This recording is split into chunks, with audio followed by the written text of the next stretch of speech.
Um, Mind you, I've been Hi. up since 6. You have? Yeah, just like I went to sleep super early last night and I was like, okay, amazing. I'll wake up at like super early in the morning and I'll have like my breakfast made, coffee made, girl. And I was like, 6 is good. 6 is great, but then I spent like, well, it's are we recording? Mm-hmm. Okay. It's interesting because like the first thing I did when I woke up was like I checked my phone to see if any purchases had come in from yesterday, and then I started like kind of like like not doom scrolling because I kind of like to watch like really funny things on my phone, but then everyone was like DMing me different things like did you see this? Did you see that? Like Dochi at what's the festival? Glastonbury? Oh, Glastonbury is this weekend. Yeah, in the UK. Right. Yeah. So Dochi wearing Vivienne Westwood like head to toe, and then Jordan Grossman from Clothes DMing me about Renee Plant, the lady who bought the Diana dress. So there's a lot. There's a lot going on this morning. Oh, Yeah. sure. So Oh. a lot. And Sam Wolf, Dochi's stylist, has me blocked on Instagram. Did I tell you? What? What? Yeah. Are we starting off like that? We are starting off like that. Wait, what? Why? I have suspicions. So I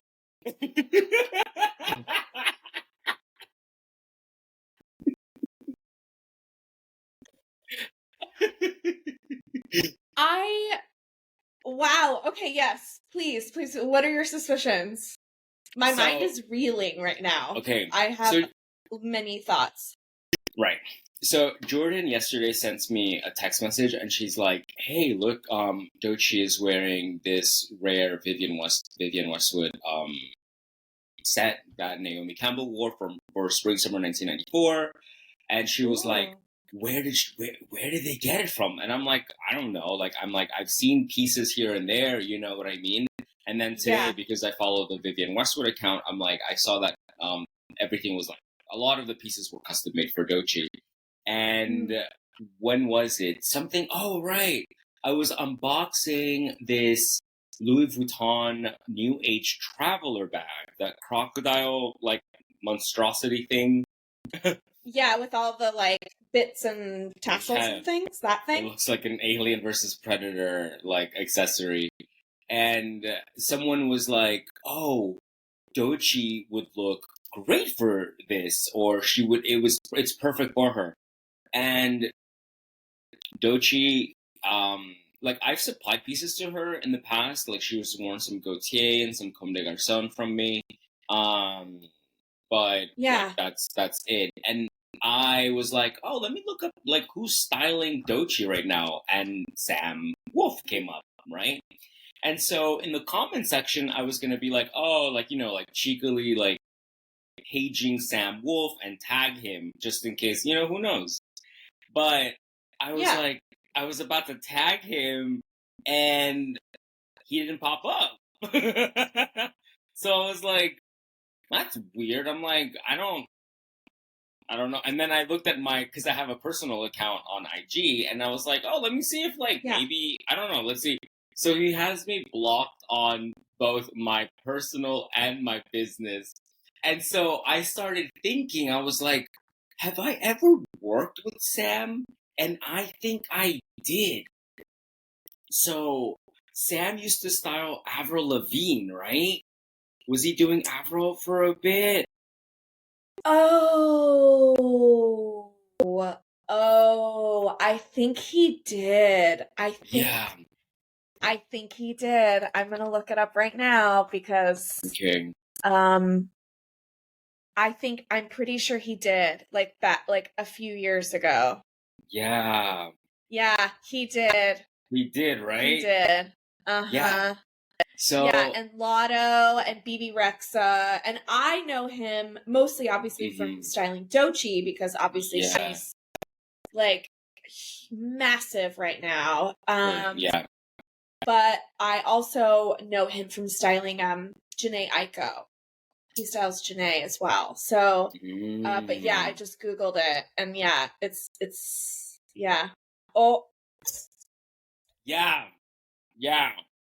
So, so then it all started coming back, and I was like, what happened? Like, what, between Sam and I know that Sam is like, I think like a protege as well of Law Roach.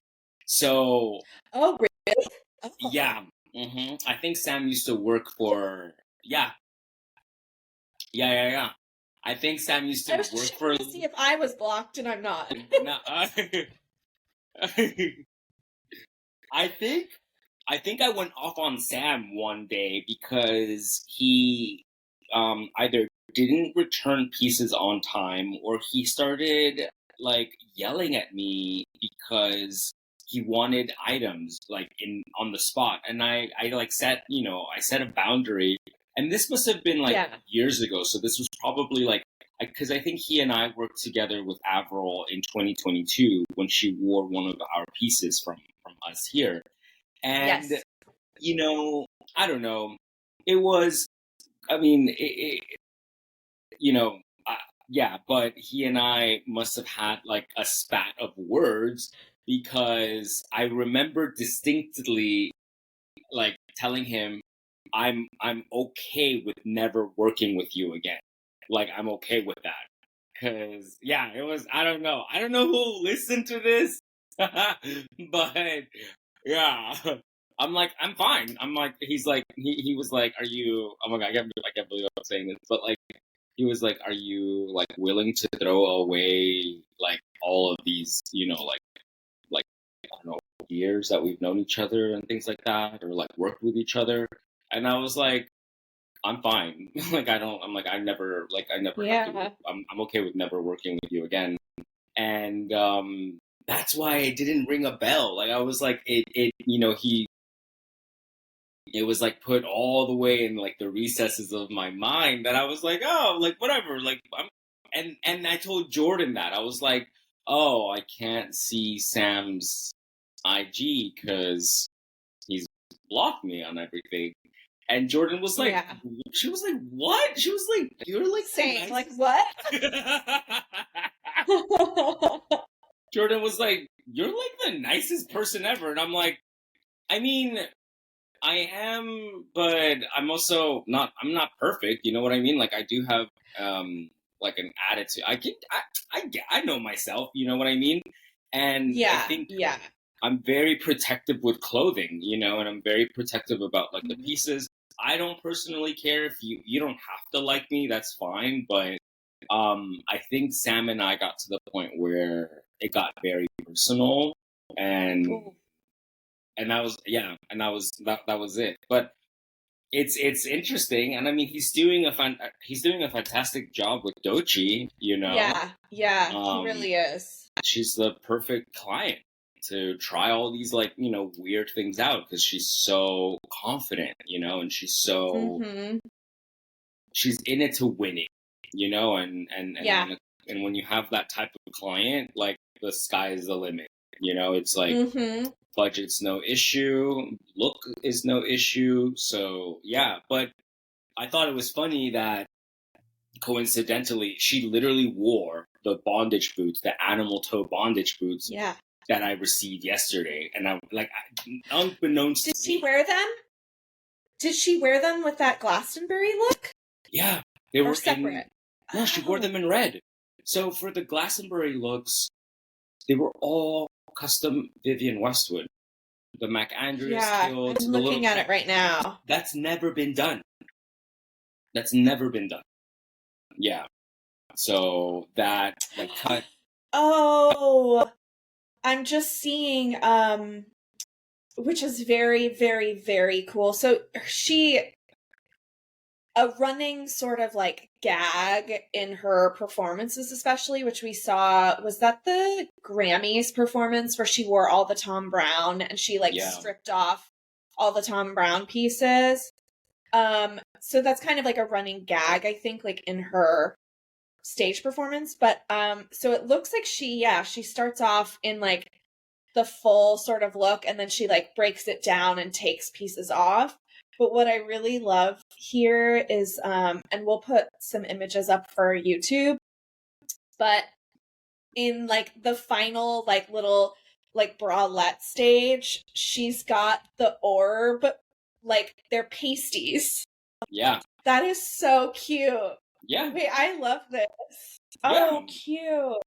I know exactly what set this is, like that you know, were referencing that Naomi wore. Because I think, did you see that Naomi exhibit in London? I didn't. No, I didn't go. Okay. At the DNA? I think that they had some of that look there. I'm trying to remember if they did or not, but I know exactly what look this is. But I've never seen it before done. It's really cute. Yeah. She's so cute. Oh, I see the boots now. Yeah, the red ones. And you just got the white and the black ones in, right? It's like... Yeah. Yep, there they are. You're like, oh, wait, these? These? Oh, these? Wait, what are you talking about? These? These? That's so funny. So... That's a pair, right? They're not two different pairs, or they're two different pairs? It's two different pairs, yeah. We have them in black and in white. One of my clients, she dropped them off yesterday, and the running gag is that I thrifted them, you know. But she dropped them off, and she dropped off a couple of other, like, really fantastic things. Cool. Yeah, so, but yeah, sure, like, I guess, I don't know, weird alignment, you know what I mean? I'm like, because then everyone started texting me and DMing me and then like leaving comments like, oh my God, like, don't you just wore this, da, da, da, da. And I'm just like, whoa, like, cool, I guess. I mean, the only reason, cool, I guess. Well, you know, like, this is my favorite thing for people that I think have like been with us for a while, like listening to this podcast. Also, like my friends, my industry friends, you, like everyone knows that this is my favorite thing to discuss is like one, like stylist drama, and then two, really for me is like how stylists like behave. And like how we're all, I mean, we really are like so different. And I mean, we've talked about this how many times before, where there's so many different like iterations of stylists, or so many different like facets to, you know, this job. And like some stylists only do musicians, some stylists only do personal shopping. Like there's such a wide network of us. Yes. And my favorite thing is like, hearing about how stylists like behave in the real world, whether it's with our vendors, like working with people like you or Jordan or tailors. I've heard crazy stories about stylists and tailors.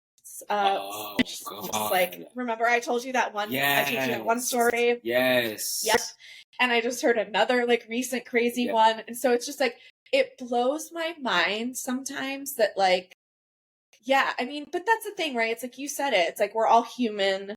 We all like make decisions, and you know, it's if you back in the day in 2022 working with, you know, Sam Wolf and made the decision to like I'm good, I don't need to work with you or Avril Lavigne anymore. Yeah, like, it wasn't even It wasn't even with Avril. It was just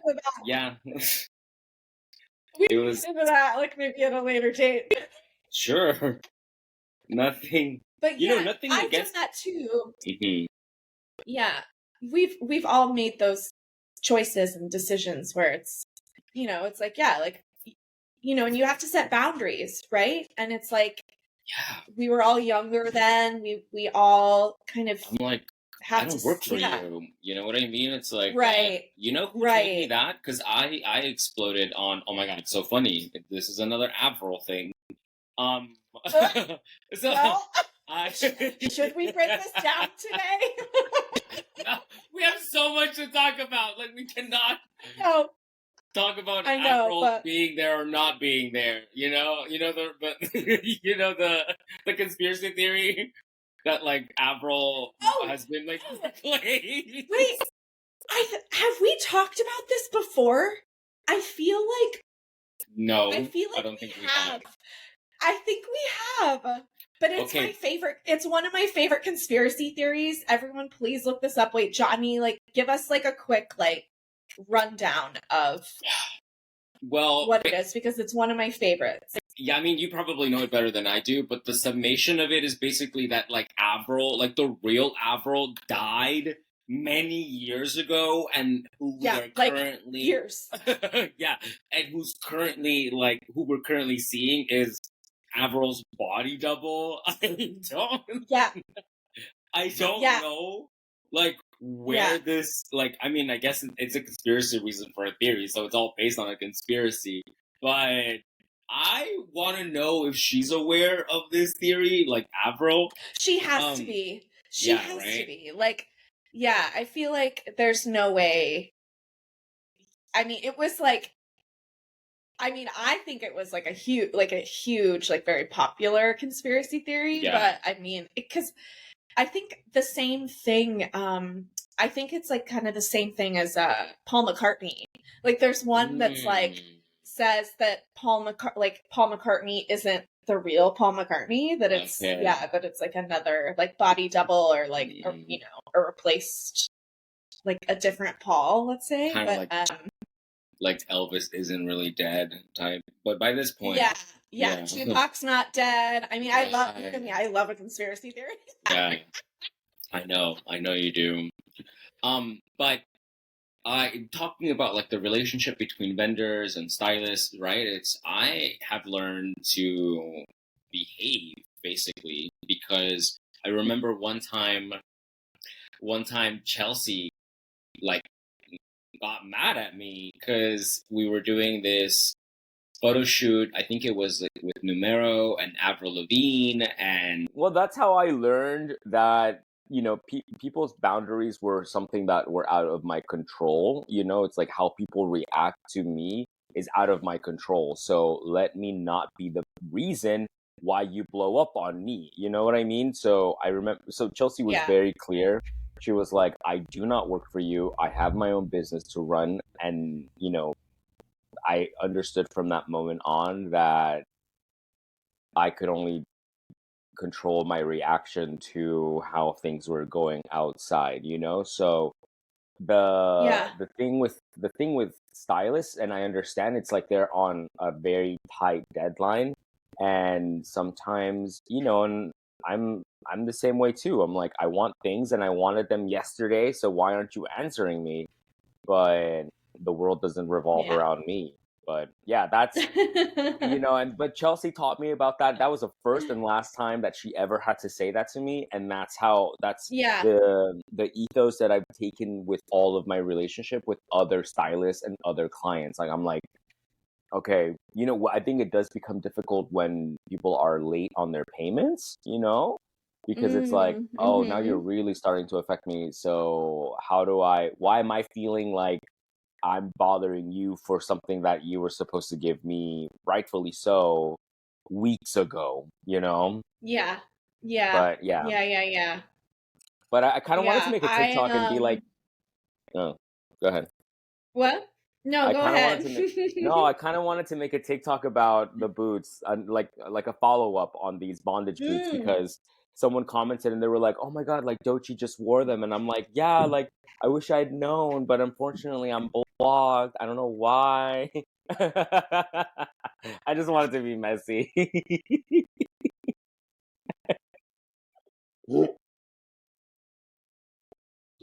Wait. Yeah. Wait, was I talking to you who was I talking to? I think I was talking to you about like something in regards to like personal, and this obviously like I think can it kind of plays like everywhere, but I was having like an issue and I was basically like, oh, da da da, like I kind of want to be messy and like send this text and like start some shit. Yes, And yes. my friend was like, something that I've learned and like ask myself is like, is this helpful? I said that to Was that you. you? That Yes. was you. Okay. Yeah. I thought so because I was like, wait, I was about to like say to you, like, okay, like make your TikTok, but like, Right. would that be helpful? Do you know what I mean? Like, do you Yeah. think that would like completely like blow up the bridge? You know what I mean? Like with uh Sam, okay, you're you're already right. blocked. So You're right. like, You're right. You're right. You're right. You're right. You're right. You're right. All right. Yeah. Yeah. Let me not be that person online. I think I mean, it's like fun sometimes, yeah. but it's like, yeah, I think that question is, yeah, I've actually like used it since we had that conversation. But yeah, it's like, is creating Yeah. the mess or like being cheeky, is it helpful? Right. Good. No, thank you for Sometimes it reminding me. is. Yeah. Yeah. Yeah. I can't give a straight example of when it is helpful, but um yeah, I actually used that. I'm not even kidding you. I used it last week. Mm. I was about to start some shit and then I was like, Yeah. is this helpful or do I just like not Wow. even? Yeah. Well, Yeah. look at therapy working on Look at like look us. at Oh my god, we're Oh my growing. God, yeah, no kidding. I saw something. I don't know what this is about. Like the it's these you probably know it more than I do. It's this one guy, he rides the metro and it's with like a bunch of other like personalities and they're interviewing each other with like the card, like the metro card. Um and one of them Mhm. asks it's like a show, it's like I don't know what it is, but like one of them is asking the other, it's like Oh, on the train. It's what's that guy's name? Kareem. His name is Kareem, and he has the like. It's like, oh, like what's your hot take? That I think it's yeah. called like train takes. I don't know, but yeah, his name's Kareem. He's cool. I love that. So he has a Is that what you're guest. talking about? Yes, yeah.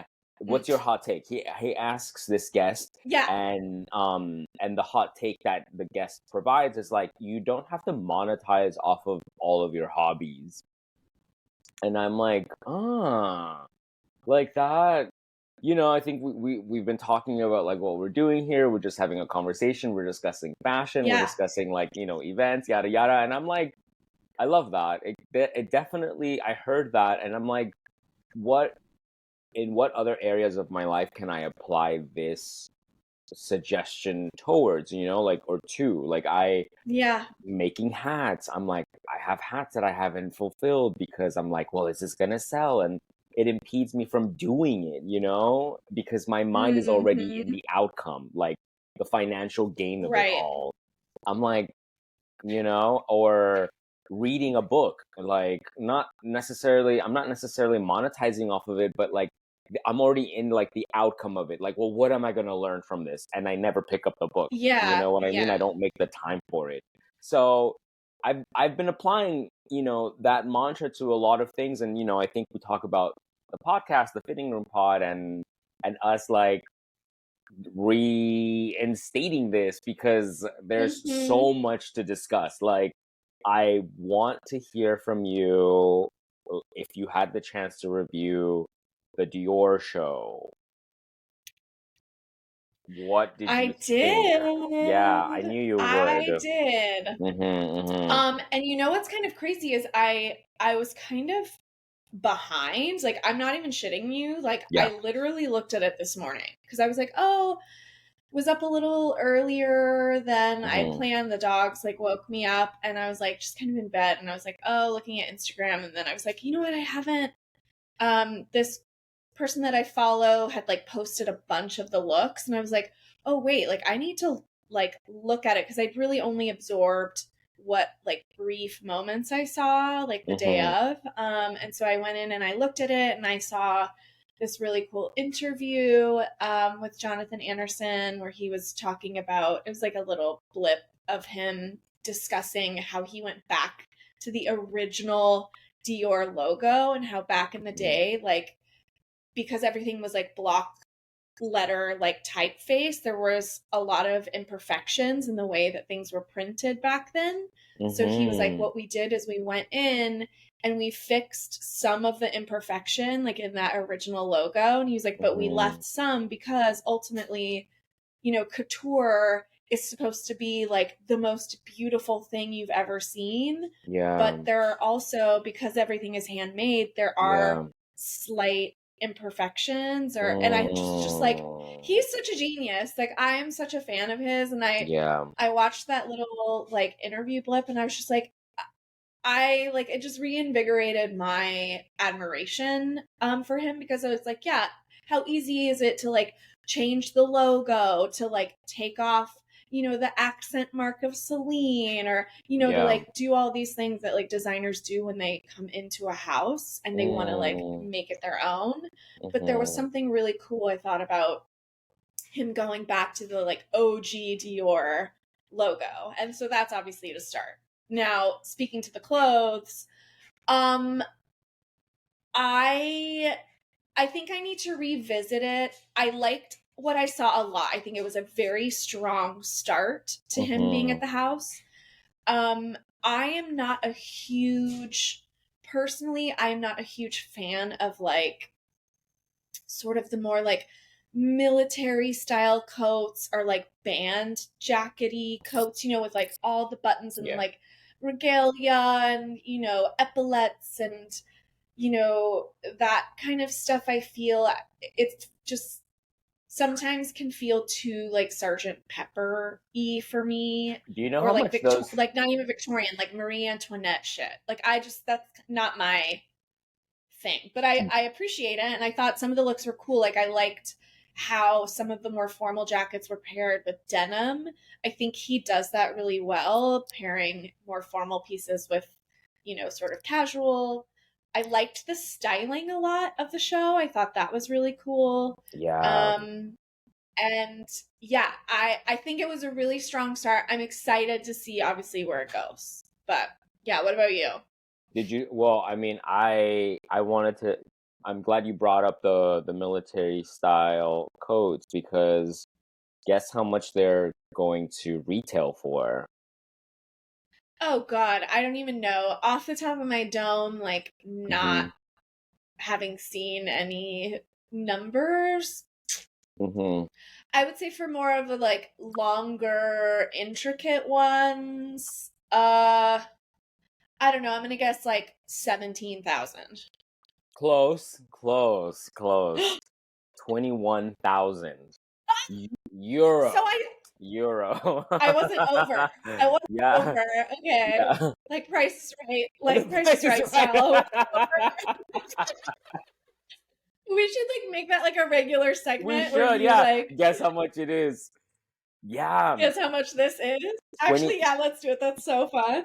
So okay, so I guess 17, it's 21. 21,000 euro for the, like, they're being called the Manteau Revolution, the Revolution jacket, and it comes in navy and tan, and each will be 21,000 euro.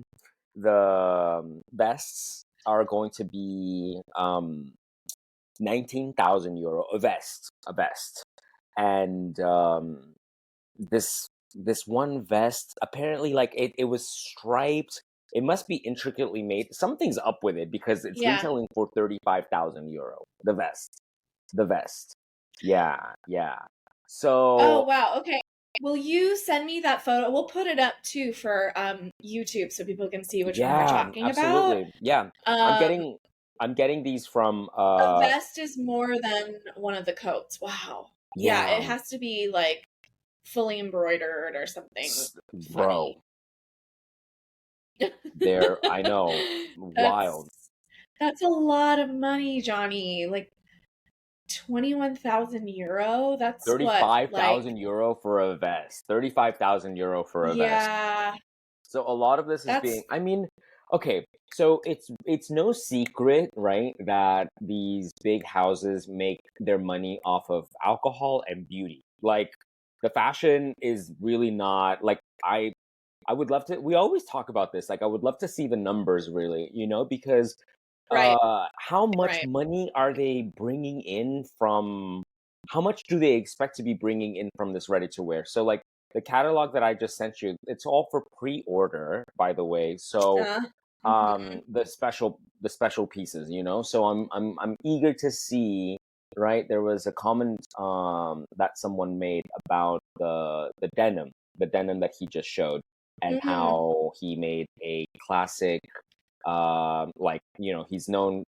for these like very classic structures and for making like Yeah. the it piece, so Mhm. I do like what you said. I heard, I was watching an interview with him the other day, and he was talking about the plate, the invite, the plate with the eggs, and Yeah, why yeah, yeah, and why yeah. he chose that reference in particular. He wanted it to look like a still life. I mean, I love, he has a very beautiful mind. He's Yes, an he does. intellectual without coming across as like snobby. And you Yeah, can, yeah. and it's the love for history, right? It's like I feel that Mhm. it's what the girlies need. Like I just made a reference. I'm like, if people were to just crack open a book, you'd probably be better at thrifting. You'd Yeah, probably be better yeah. at knowing what you're looking at if you studied before. But we live in a Yeah. world where sound bites and quick 10-second reels are where people get their news Yeah. clips from, which is fine if that's Mhm. if that's you, but like always go deeper.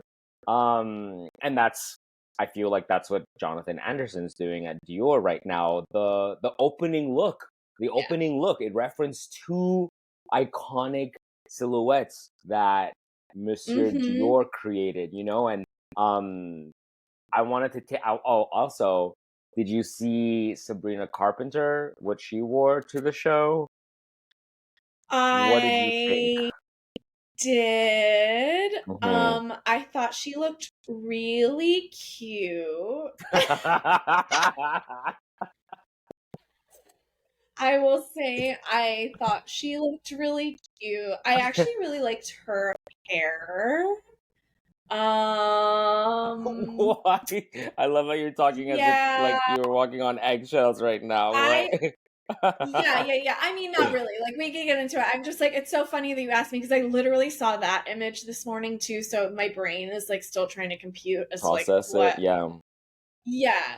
I will say I thought that the fit was off. I didn't like the Mm-hmm. tailoring of it. Like, it Mm-hmm. looked, and who knows, like maybe they didn't get a pre-fit. I can't imagine that they Mm-hmm. didn't. But I'm like trying to like be nice about it. But Yeah.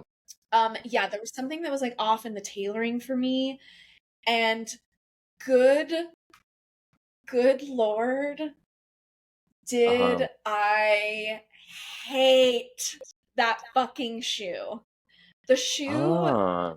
everything, I was like, she looks so cute. This is Uh-huh. really like a nice look for her. I'm tired of seeing her in that like little, sort of like 50s like Barbie bustier, you know what I mean? Like, Yeah.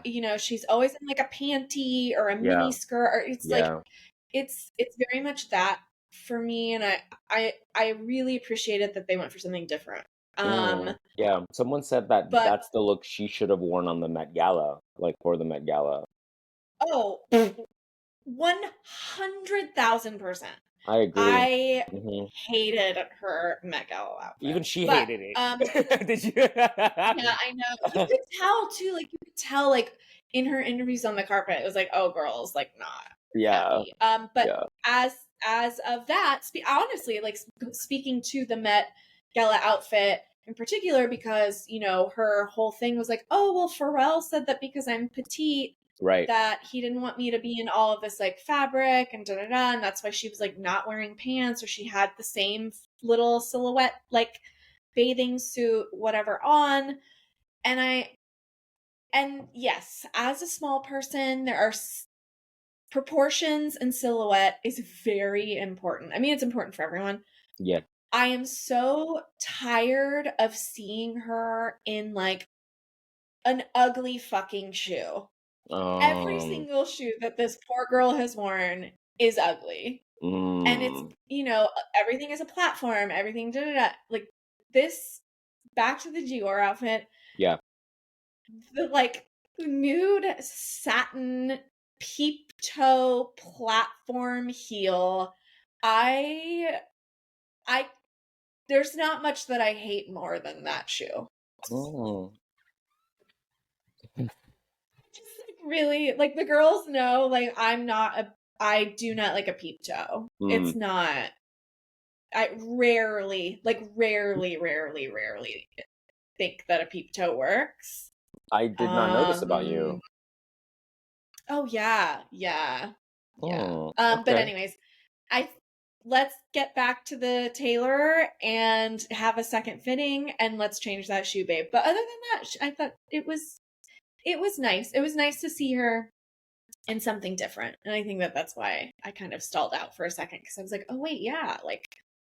I love that she wore a corset underneath the. I mean, it was a reference to the 1947 bar jacket look that Dior. Yeah. I mean, the Dior new look.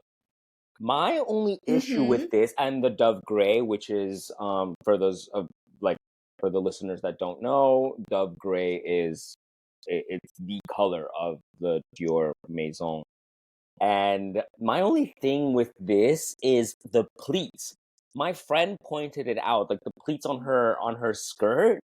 There's something like incongruent about it. Like it doesn't, I feel like I don't know. They're too thick. Yeah.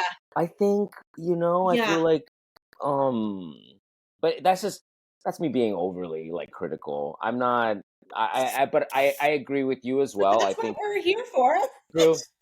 True. I feel like the pleats themselves could have been a bit more refined. But I see like, what you mean, yeah. And possibly like the jacket maybe like slightly shorter. But overall, I mean, is she carrying a Lady Dior bag? She's carrying a Lady Dior bag. Yeah, the little black Dior bag. Which, by the way, speaking on another Dior incident that happened this week, Princess Diana's Dior bag sold at auction for $325,000. And Yael and I were there too. My whistle alerted the dogs. Sorry. No. How niche. Like, what? No, go lay down. I was whistling about a very expensive handbag. I was not calling you. Oh, that's a lot of money. A lot. Yeah, a lot of money. Wow. I posted it on TikTok where it went viral. I think it has over like 263,000 views on it. And someone commented and they were like, that's how much I owe Sally Mae. Like, and then someone else was like, that's as much as a house. And I'm like, yeah, absolutely. That one of the women, one of the bidders in the auction this past Thursday was Renee Plant. So Renee Plant, as I came to find out, is the founder of the Princess Diana Museum. She's an Australian. She met Princess Diana in when she was 18 years old, when Renee was 18 years old. And Diana was wearing the Caring dress, that floral number from 1988. Yes. Renee was the one. Our listeners have probably seen the viral clip now that I posted it as well, but Elizabeth Holmes, who is a author who covers royal family doings, etc. Her clip of Renee's reaction went completely viral, And you see it in the video. She like Renee throws herself onto the floor after successfully bidding on the dress, which went for $525,000, over $500,000 for one piece. Renee spent $1.9 million at that auction that day on approximately 32 items of Princess Diana. She took that's out way more than I was expecting. That's many more pieces than I was like, oh, probably like 6 pieces. Yeah, no. She made out with if okay, good. If what I'm reading, if what I read was correct this morning on People, because I've been doing the research on her, she took out a fourth mortgage on her home to be able to purchase these pieces. Yeah. So this lady is no joke. Ooh, Yeah. don't What's up? Tell me know about that. What are your thoughts? I feel about that. Yeah? Why? I would not. I mean, I'm not a business manager. I know nothing about stocks or like. Yeah.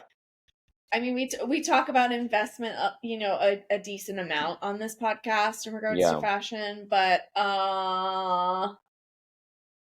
if I would have advised against that.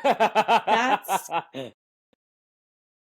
if you can't, like, we talk about it, right? It's like, weren't we talking about this? Was this last episode or just like in recently? It's like, Life.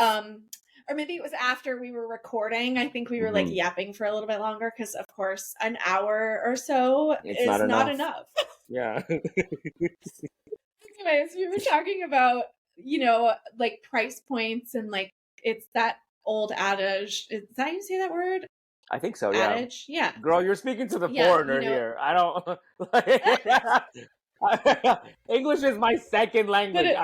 Sure. Yeah, no, I think it's adage. Okay. It's adage. I just had like a stroke for a second. It's okay. But yeah, so it's that old adage where, it's like if you have to look at the price tag, you can't afford it. Yeah. So it's like to hear that this woman took out multiple mortgages on her home, like, I don't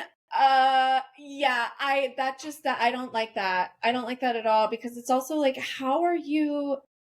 It's like, I'm just thinking about how is she going to make that money back? How, like, is she going to sell those pieces? So, do you think if she's putting them in that museum, how many people, how many people are going to have to visit this museum in order for her to make that money? Yeah, I mean, she was there with her husband, and she told, oh, girl, Brooke, it was a spectacle. Like, I mean, it was very interesting because I remember getting up that morning and I was like, oh, I don't want to go. Like, I'm like, what am I gonna, But only because it was so early and I had like very little sleep. But then I was like, my second thought was like, this is like, you have to go. You have to go. You have to go see this. Like, it's like your colleagues are there, your coworkers, yada yada. And so like the Peninsula Hotel did a very great job at accommodating everyone there, and there was champagne, there was coffee, like the works, and it was like one news cycle after another, like KTLA 5, Good Morning LA was there, People, Hello Magazine was there, and this was the fourth lot, okay? The Kering dress, this 1988 Belleville Sassoon dress was the fourth lot. 10:30 in the morning, I believe we had started, and this woman had already spent $500,000 before noon. We were like, everyone in the room was like, who is she? But apparently she is known to do this. She's known to remortgage her home. And I did a quick search, like very briefly, because I was editing videos as the auction was happening, and I was uploading them onto our socials. And someone, the Princess Diana Museum reached out and they commented and they were like, so thrilled that we finally have this dress because they'd been petitioning people to donate to their museum so that the dress could go home to them.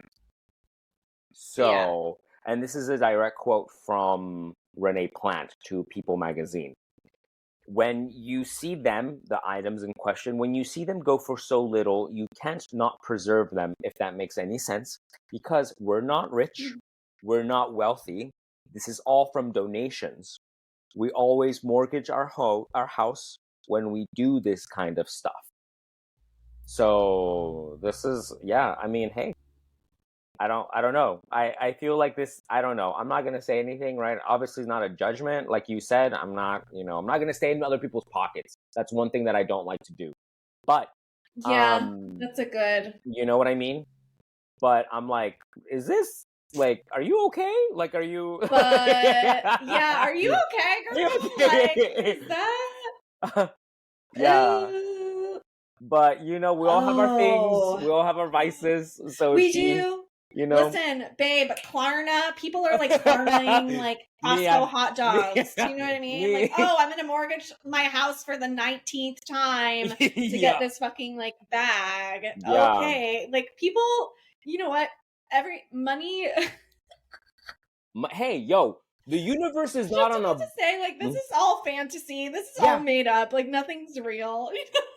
Listen, the universe. Why am I like worked up? Well, because you're my friend. Like, yeah, true. Like, and I'm like, that sounds insane to me, but yeah, I say this all the time. Like, nothing is real. Like, this is a dream that we're living. Yeah. And also, I want to say, right? It's like the universe is not on a budget, so ask.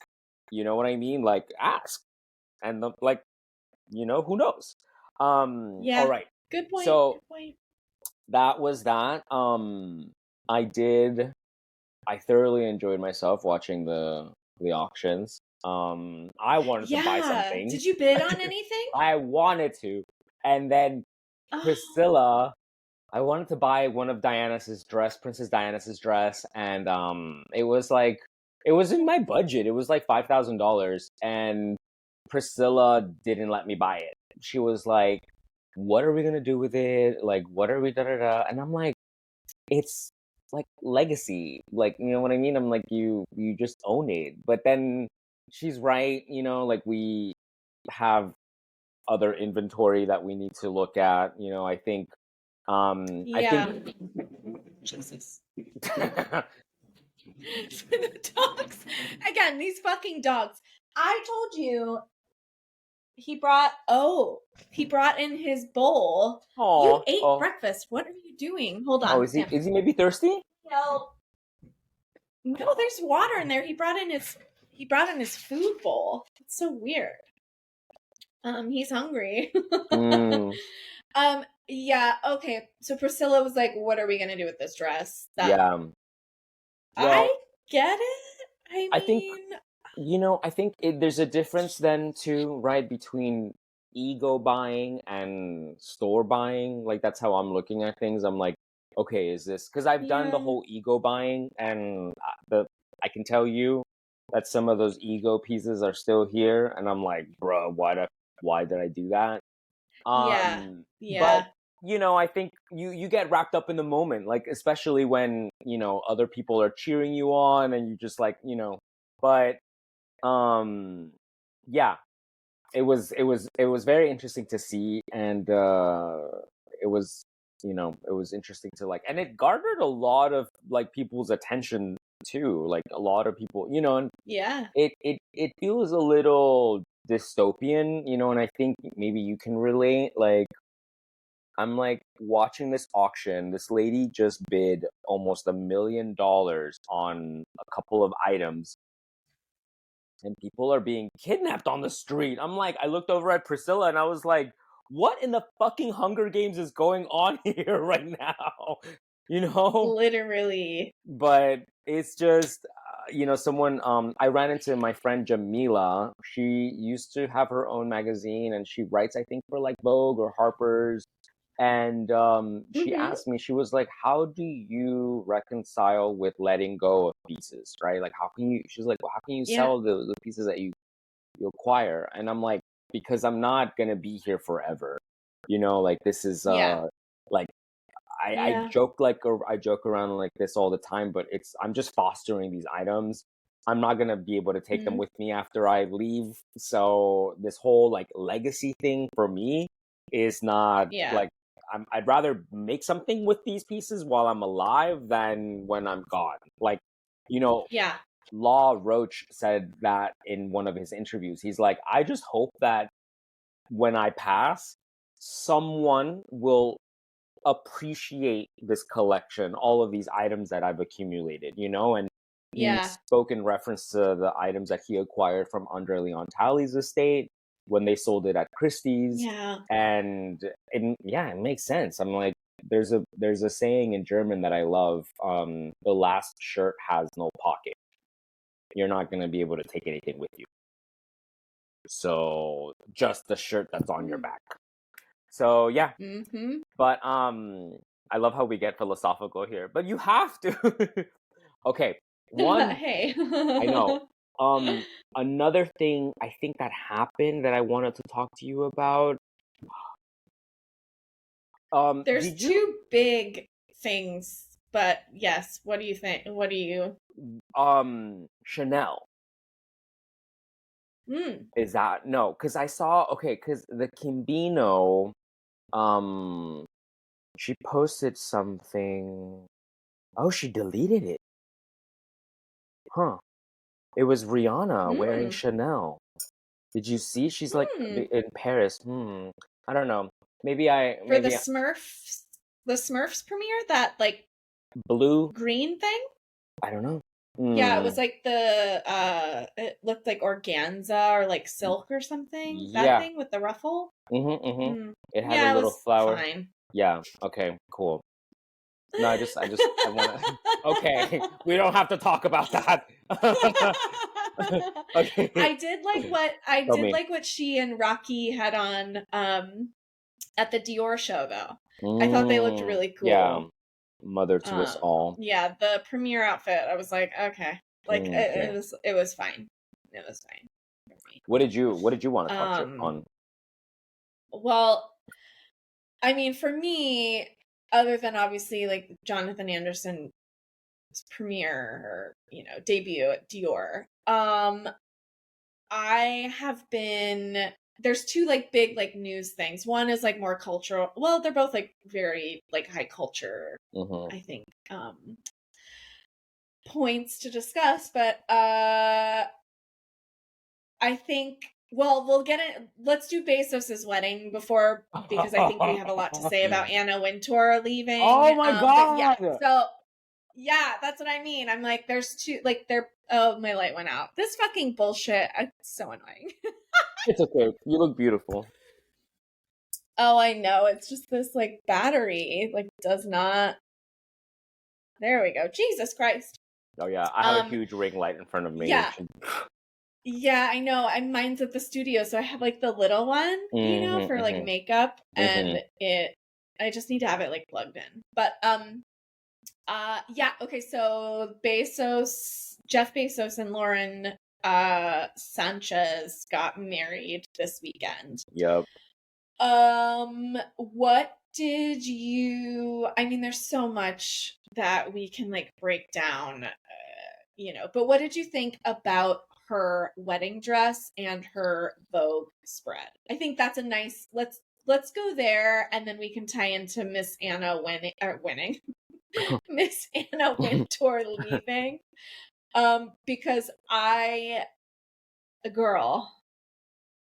what did you think about the dress? Okay, the dress. I know that it was in reference to, well, first of all, I want to preface with some comments that Katie Couric made. I don't know if you saw those, but yeah, no. Katie what Couric. Does Katie Couric have to say? Katie Couric joined the chat. Welcome back, babe. Welcome back, Katie Couric. a minute.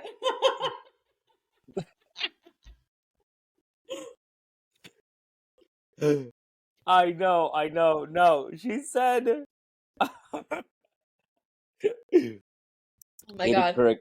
Katie Couric slams Lauren Sanchez's wedding style as outdated and tacky. She says, okay, Katie said this about Lauren, okay? She said, welcome to the 80s when big hair and conspicuous consumption ruled. Apparently, tacky is back. I'm like, Katie, like, are you... Whoa. Katie Couric? Whoa. Yeah. That's wow. I'm wow. But hey, listen. I don't even know what to say to that. I know. I think there's been a lot of discourse on this wedding, right? Even before the actual nuptials happened, because of who, when, what, why, and the people of Venice, Italy started protesting. They did not want the Bezos to have their wedding there. The overconsumption of it all. No. The wedding apparently is reported to have cost $50 million. And the gown that Sanchez wore was inspired by Sofia Loren's wedding gown, I believe. And it was designed by Dolce & Gabbana. Tomato. Boo. And it's so interesting because I've worked with her name is Sophie. She's Lauren Sanchez's personal hairstylist. Sophie, that's how I get my news about what's going on with Lauren Sanchez. Because she's such a sweetheart. We did one photo shoot, and I loved her, energy and style and work ethic. But I was, I was seeing photos of the wedding happening, and the prenuptial dress that Lauren wore, the schiaparelli with the cinched bodice, and then the columnal skirt, and then I was like, how do you make that look bad? Like bad?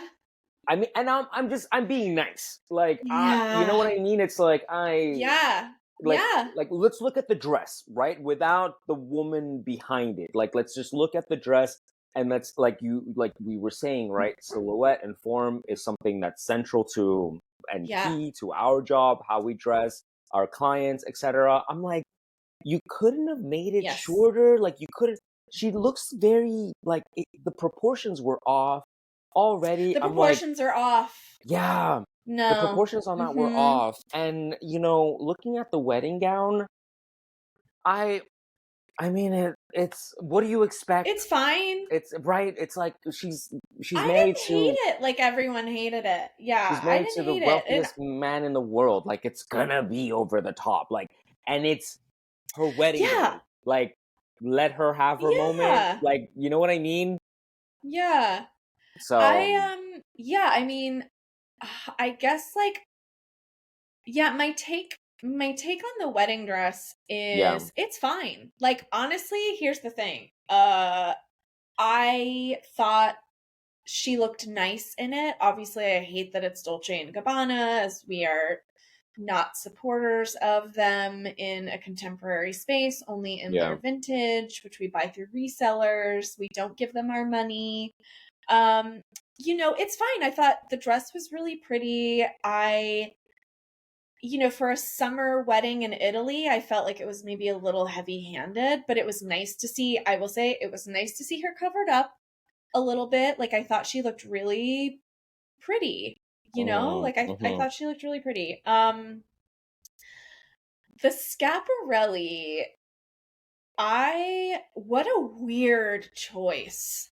Yeah. What a weird, bizarre choice. Because I saw the photo come out of that, and I was like, wait, what dress is that? And I couldn't even like, I didn't even remember it from the runway. But then when I went back, or somebody maybe had posted like them side by side, and I was like, how is that the same dress? And I think there's something about it like on the runway where, the proportion of it was so interesting, and like it came off of the body in a specific way. Yeah. And it just looked very like, I mean, so much of Daniel's work is sculptural and cool and like avant-garde in a way. And it just felt so flat to me on her.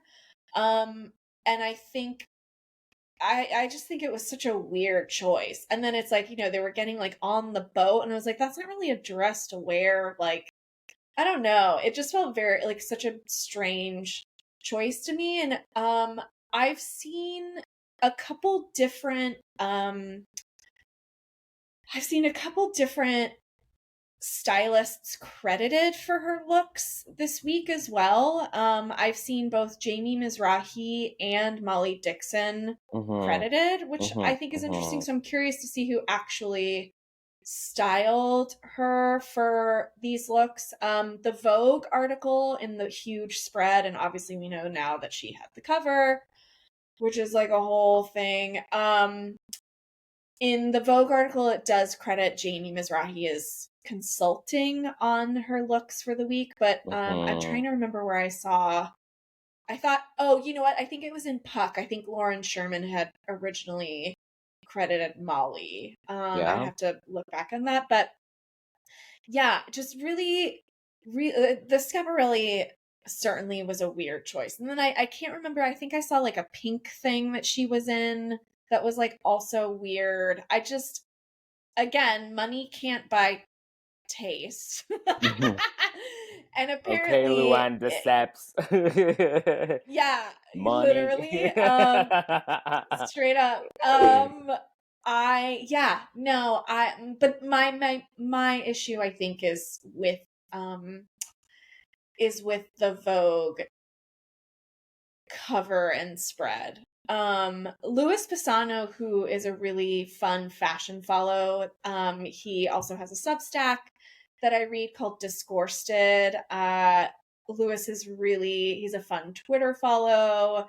I saw recently posted, I think it was yesterday, something that like basically comparing the Bezos wedding to Kim and Kanye's wedding. And the way that the Bezos-Sanchez wedding sort of like almost copied the Kim and Kanye wedding in so many different aspects. Like, the Bachelorette in Paris was the same. The wedding in Italy was the same. They both had Bocelli sing and all of these certain things. And then, but Louis had a really interesting take in that. And I agree with him here in that when Kim and Kanye got married, I mean, whatever you think about them aside, the internet and Instagram and social media was so young. So it really was like a wedding built for that, in the way we were also like growing as an internet culture. It just kind of like hit like at the apex of all of these things that we now know of today, and that honestly we're all fucking burnt out with. Yeah. And so now what's happening with the Bezos wedding, if this would have happened, back in 2014 or whatever, we may have been feeling a little bit different about it.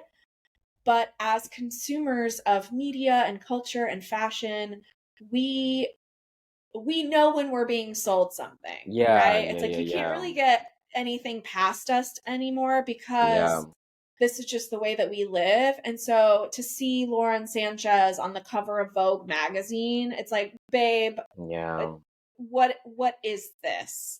Yeah. And to see everything that they've done in regards to the wedding and the media, and how the media is covering this wedding, especially the fashion media, it's like, just because they're rich doesn't mean that they're like, again, like, sure, they have access to all of these designers and style and stylists, and she could probably wear whatever she wanted in the world, but that doesn't mean that it's good, or that it necessarily needs this kind of like, I mean, I hate to say, like, positive coverage because it's bad, you know? I don't know. Yeah. So Tabitha Simmons is the one who styled Lauren Sanchez for the Vogue For cover, and she was the one for who the put shoot. her in this Sophia Loren inspired gown. Yeah, I mean the discourse that's been going on with this wedding, it's been very interesting because Schiaparelli also, Schiaparelli is very quick to promote their clients, and we see it all the time when one of the gowns, because they're so special, right? It's like it's still the brand, the label of the moment. They haven't said a peep about Lauren's dress, like nothing. They haven't said anything about it. Yep. And again, it's like but I think as a society, like the way that the media has conditioned us to consume is that, oh, people with money are more important, or like people with money, like they know more than you do because of what money has given them. And it's like, no, like time and time and again, people with money are just, you don't know their backstory. Like, look at Renee Plant, going back to this Diana collector.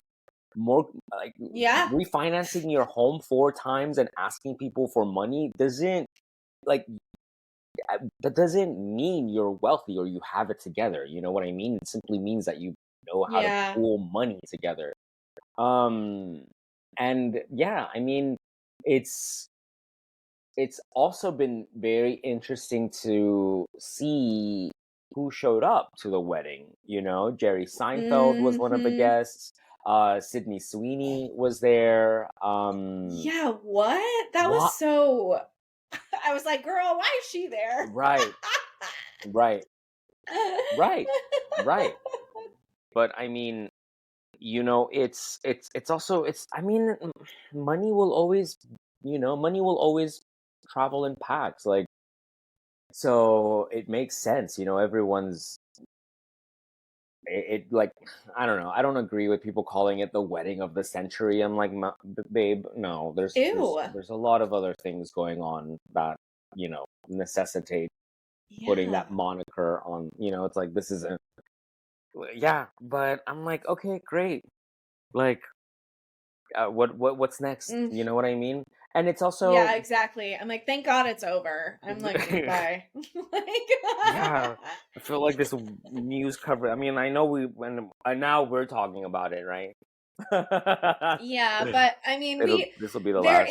There is a tie-in, and my main I was interested mostly just to see, like who went, what they wore, which nothing was like cool, or no one wore anything like different, or nothing really is. That's the thing, like nothing standing out from this wedding. And there were major fashion players that were there, and I was just sort of like, okay. And like her dress was fine and like whatever, but my main reason in wanting to talk about this is because if it wasn't the same day, it was back to back, in that the cover was released. Yeah. And then we learned, obviously, that Anna Wintour is stepping down as editor of Vogue. So I was like, oh, is this... And let alone, as many of us understand the way that magazines and publications work, is that the thing is this cover was months in the making. This was probably planned months ago, so I'd be really curious to see, maybe what... I'd be curious to know, I don't think we will see, or maybe we'll find out eventually, but what maybe the last actual cover that Anna edited was, if this was the last. I'm like, wow, that's really telling, I think, in a way. But yeah, so basically, this cover comes out, everyone's up in arms or has something to say about it, and then Anna Wintour is stepping down as editor-in-chief of Vogue magazine. And I doubt this is Anna Wintour's last cover, because they're they're probably like, they're always like 2 months ahead. So like magazines are, they're like businesses are already in 2026, you know? Yeah, Um, 100%. but Like the September issue is probably already done. it's already done. Oh, absolutely. Yeah. Like, Yeah. um, Yeah. so, but yeah, I was reading about, it's very interesting because I was at the auction, and, the gavel sounded, sold for like $525,000, this fucking dress, right? And Oh my God. I'm on IG, and then like I start seeing, and someone sent me this news, right? This like IG story that Anna Wintour was stepping down as editor-in-chief of Vogue, and then everyone started sounding Yeah. the alarms, right? Like, what does this mean?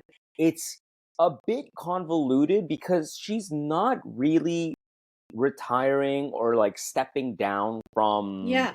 Condé Nast in general. She'll still be No. in charge of like content or like overseeing, who's doing what. But what she's doing Yeah, is yeah, that yeah. she's making sure that there will never be another one like her, like there will never be another editor in chief of Vogue. Yeah. Like that's it. She was the Yeah. last one, and the role in itself is being retired. She's not retiring. The role is, Oh, it is. yeah, Yeah. because Okay. um Yeah. there are several accounts of like again, I love the Prophet Pizza, Tashjian. Oh, Rachel Rachel Tashjian, Tashjian, yeah. yeah, Rachel Tashjian. She wrote an article for the Washington Post where she says, the fashion editor lifestyle, the glitz and the glamour of it is no longer just like people that work in magazines do not live like that. Like they don't. You Yeah, know what I no. mean? That Mm-mm. is like an 80s, early 90s bygone era of like, the Andre Yeah. Leon Talley, like the rock, the Carine, for Vogue France, Vogue Paris, Mm-hmm. like that was that. Now, and I mean Yeah. it's very telling too, like Anna Wintour stepping down because of the way that, like magazines are like going the way of the dodo. Like when was the last time you picked up a Yeah. magazine? Like, like when was the last Yeah. time you like actively Exactly. went and like wanted to purchase a magazine to read and to find out? And yeah, I mean it's Vogue had its heyday. It still has a name, like people still look to Vogue Oh, as definitely. as uh as Mm-hmm. a news source, and Yeah. to like promote the who's who in fashion, but it absolutely does not have the same weight it did when it was like shaping the way people were actually consuming, in like the 90s, Yeah. even Oh, like the yeah, early no. 2000s, you know and I mean I think Mm-hmm. it's very smart of Anna Wintour to step down like that, to step aside and let other people, fill in. Like there, we have to hear. Yeah. Yeah. So I'm curious to see how Vogue evolves. Like Mm-hmm. the break between the standard of what Vogue was and Yeah. the like I think, and the way it tried to be relatable to people, it's always been Anna Wintour. It's like Yeah. when Yeah, yeah. they suggested to her, like, she would never take photographs with anyone. She would never smile. She was, they told her, hey, like, if you want people to look at your magazine still, and you as a relevant cultural figure, this is what you'll have to do to appease people, and Mm. um yeah, and I mean for how we are like I think something central that you and I talk about a lot is how do you separate the art from the artist, right? How do you separate, From the artist, yeah. right? It's like whether or not you like Anna Wintour, whether or not you read Vogue, you can't deny its influence in fashion and what Anna Yeah. Wintour Oh. you know? Definitely. And what Anna Wintour did Yeah. in 1988 with her first Vogue cover ever. Yeah. Yeah. Or, I saw this thing. I was just going to say, I saw this thing, which I thought was, it was basically like, whatever. I think, personally, I think she was at the role for way too long. I think this is I think she should have stepped down a long time ago, or like, at least, sort of figured out a way, because culturally, yeah, I mean, Vogue just isn't what it was. And that, I mean, obviously this happens and in business and in culture and whatever, but there's almost like, it almost feels like passe in a way, even though it does have, I mean, the strongest brand name in fashion media, obviously. Like, you don't hear anyone really talking about, Town and Country or even like Bazaar in the same way, obviously, as Vogue. Like, yeah. Vogue is like the one. Yeah. But I did see this thing, and everyone was like, "Oh God, like it's been a long time coming. Like, this should have happened, whatever." Like, literally what I'm just saying. But this person, I think it was a TikToker. I didn't really do reels, so it must have been TikTok, where this person basically was like, let's not get ahead of ourselves here, because we really need to celebrate everything that Anna did. And what a huge, like, impact she had on fashion media when she took over Vogue. And something that I understand, I mean, we talk about in regards to her first cover with the Christian Lacroix sweatshirt and the Guess jeans and what, like, we talk about that outfit a lot and how like cool that was, that she, like, it just felt so cool and casual and like fresh. But what this person was pointing out was, back in the day in the 80s, fashion covers specifically, everything was in a studio. It was tight on a model's face. It was, there weren't even really any actors on covers at that point. We've discussed this before on the pod, but the introduction of celebrity, which Anna was a huge proponent of, etc. But what is so kind of cool about that cover, and then the covers after that Anna really brought, is getting the models and the looks out of the studio and putting them on the street, putting them in the park, getting, basically just opening up the cover and, like, obviously like lenses, etc., but basically just like almost like opening up the concept of fashion to the masses. And it almost in a way like felt like a little more inclusive in a way, because those covers were, not so tight. They were open. It was, the shoots just felt like way more fresh. Yeah. But, I, going back to it's just like, I saw the announcement come in and everyone was like, "Oh my God, Anna's retiring," like blah, blah. And I was like, babe, she is not retiring. I was like, she's letting go of her position as editor at Vogue. She is still chief global content officer. Yeah. And in the same way, right, like last episode when we were discussing the costume design for, like a Ryan Murphy project, where, any costume designer now that's brought in has to answer to Lou Ayrick as, the like fashion or style producer EP on his shows. That's essentially what's happening at Vogue, because Anna oversees all content at all Condé Nast publications.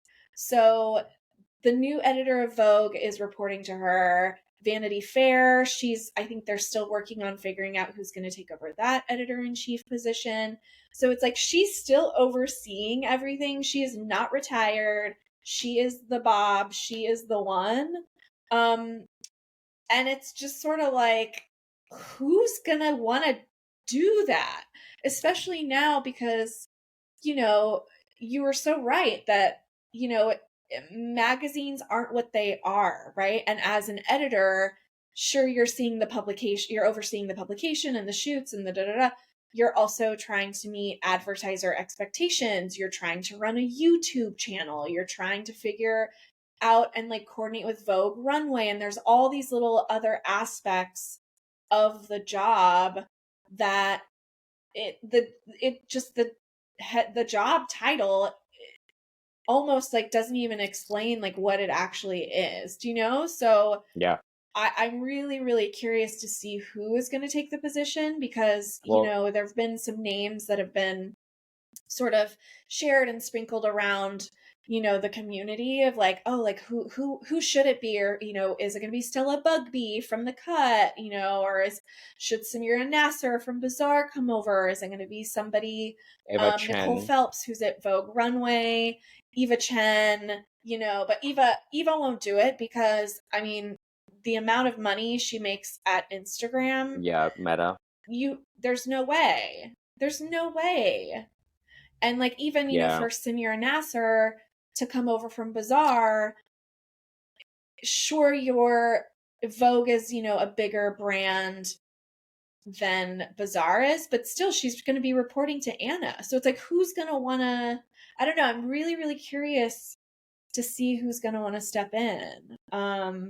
I know it's Anna, like that same thing like we were talking about last week. Anna Wintour has to have some Virgo in her placement. I swear. Oh my God, babe, pull up the chart. Who's got it? I've tried already. Who's got the chart on the bob? I've tried to look up the date. I mean, I know her date of birth because we share it, November 3rd. But I'm like, oh my God, that's right. Yeah, we're both Scorpios. Oh, I forgot. Yeah. You're both, yeah. But I'm like, I've always tried to look up like what time were you born? Because I need to see this birth chart. I need to see the full, moon. I need to see, you know? Like, I'm sure someone has done that on her. Somebody's got to have done it. But I love what you said, right? It's like, what does the role even entail? Like, it sounds so convoluted for something that's probably very, I don't want to call it simple, but you know, like, why is it shrouded in mystery? Like, why, you know, I on baseline though, I read something, like someone leaked this information that the magazines are broke. There's no money, you know? So it's like a way of, you know, making people work without giving them the proper job title, you know? And as I learned in corporate America, in the United States, climbing the ranks, you have to have a title that's attached to that. If there isn't, anyone can walk all over you. Like, names are very important in the United States. Like, I learned that when I was at Westwood. But yeah, it's gonna be very interesting. By the way, the Vanity Fair top editor, I remember seeing who is being appointed to that role. His name is Mark Juid.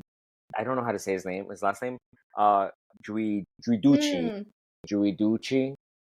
Yeah. Oh, wait. Yes. Okay, I forgot that had been announced. I'm remembering now. Mark Juiducci is, and he comes from Vogue. You know, so it'll be someone that, you know, I think it'll be probably someone that works at Vogue that, you know, will step in. But like, step into what? You know what I mean? It's like, what are you possibly going to restructure? It's like reinventing the wheel. Like, you know, I think right now, I want to know how they make money. You know, that's like my biggest curiosity. Like, how do you guys make money? Where's your money coming from? You know? I know. So, because so many magazines have already, like, I'd heard a rumor that maybe. Sorry? No, because because so many magazines have already, like, you know, folded, literally. Yeah. Oh, totally. Are you kidding?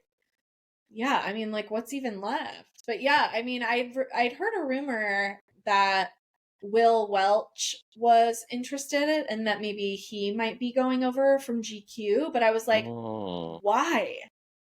It's a lateral move, and it's like not I don't know. I was like, there's no way. And then, yeah, I'd heard the Eva Chen thing and I was like, give me a break. Like, no way. Like, Yeah. no. And the access and everything that she has, she's already on the board of CFDA. She's already, it's like it'd be a step down, I think, at this point for her, probably salary wise and, but yeah, I don't know. It might be somebody, who we don't even know. It might just be somebody at Vogue who, people like working with, or it could be, like an editor or something like that, might not be as well known in culture, I guess. But yeah, we'll find out. I don't know. We'll have It's to pretty see. interesting. The end of an era ish, not really, but yeah. Title wise, yes. Well, it's like I'm reminded of a quote by Pierre Cardin. Artists don't retire, they die.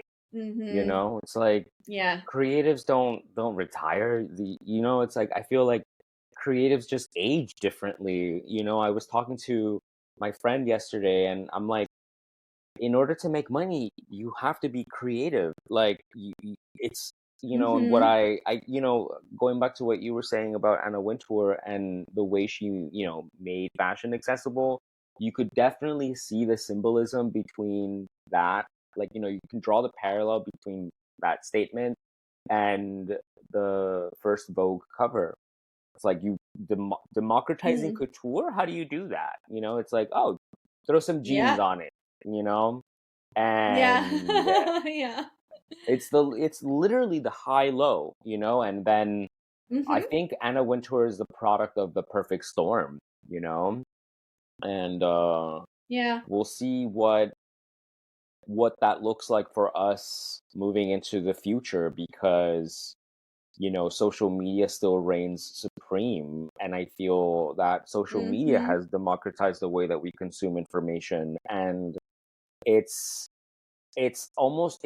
like social media has dismantled all of these figures that we used to look up to, and it's like it's evident in the way that people dress, in the way that people mock others. It's like I don't know. It's very interesting. And I was telling the girls, Priscilla and Sophia, I'm like, gosh, I hate how it's just like we've been conditioned to want to see something new every hour on the hour, And Jonathan Anderson's Dior, it's like, all right, well, that's yesterday's news. What else? And I'm like, damn, So, but hey, there will always be content. People will always be making content. There's always going to be something for us to talk about. Of course. Of course. But yeah, I think those were the topics that I wanted to discuss on this episode. Yeah, this week for sure. For this week, yeah. Every time I'm like, oh, what are we going to talk about next time? I'm like, no, there's a lot going on. But yeah, we'll see. It's like you can't really even like plan for it. It's got to be like, again, like you said, it's just like, oh, like that's like old news. So there's always something to talk about. But, yup. We can't plan for it. It's like we just gotta like take it as it is and what hits, what we want to chat about on a Sunday morning. Next thing, I know. I think everyone's eager to see what Blasey is gonna do for Chanel, and that, we'll see what that looks like. Oh, I think we're having a little bit of a technical difficulty. The program that we use has been a little finicky today, but thanks so much everybody for listening. We are